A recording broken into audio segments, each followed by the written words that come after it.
J'ai vécu une période très difficile dans ma vie dont personne n'est au courant, à part des très très très proches. Et j'ai... T'as du mal à parler. Et c'était la première fois de ma vie que je déteste mon métier. J'avais la haine envers mon métier. J'ai toujours cru que je fais le meilleur métier du monde.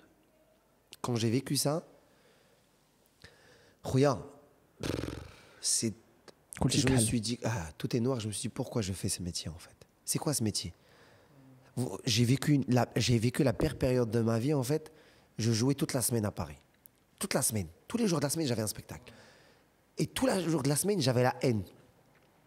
J'avais la haine envers moi, envers tout le monde, envers le monde.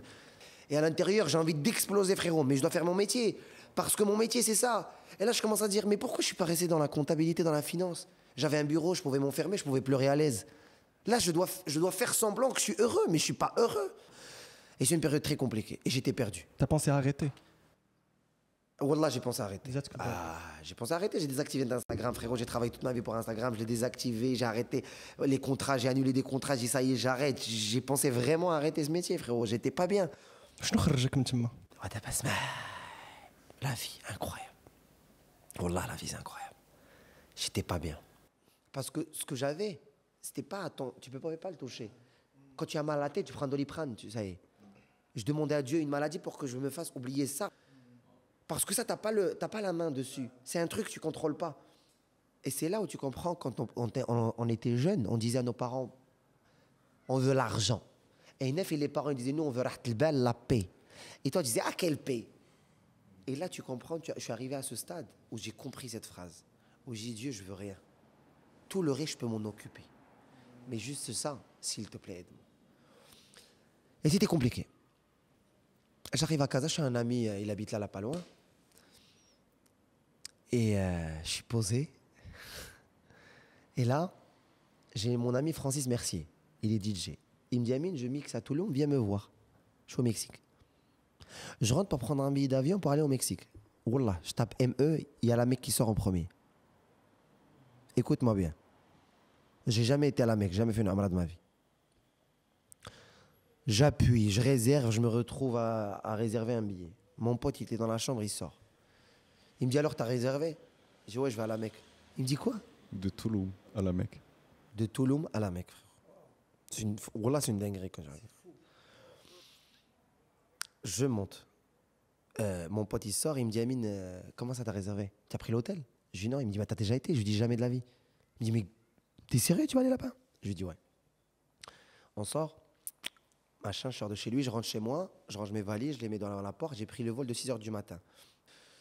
Je prends le vol, je sais pas, frérot, je sais pas où je vais, je sais pas comment je vais, je sais pas ce que je vais faire, je sais rien. Tout ce que je sais, c'est que j'ai parlé à tous les humains du monde, personne ne m'a aidé. J'ai envie de parler à Dieu.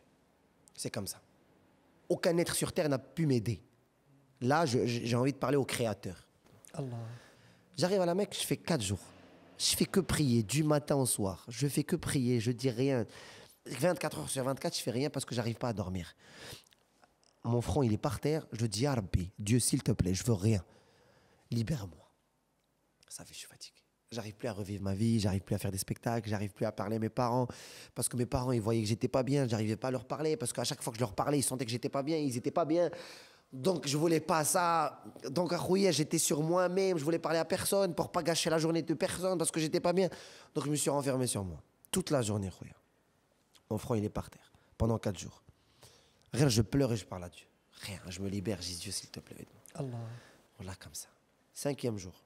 C'était un vendredi. 4h du matin. Le Fajr, il est à 5h du matin. Le Kaaba, il est en face de moi. Wallah, vous allez me prendre pour un fou. Wallah, vous allez dire, Ada, il est pas normal. Mais moi, je l'ai vécu, mon frérot. Mon front, il est par terre. Je suis en train de pleurer. Le Kaaba, il est en face de moi. J'ai dit, Rabbi, Dieu, s'il te plaît, sauve-moi. Juste aide-moi, je veux rien. Au moment où je lève ma tête, Dieu, il descend. Il prend mon cœur, il le lave, il le remet. Wallah, au moment où je me lève, on dirait je n'ai jamais vécu ça de toute ma vie.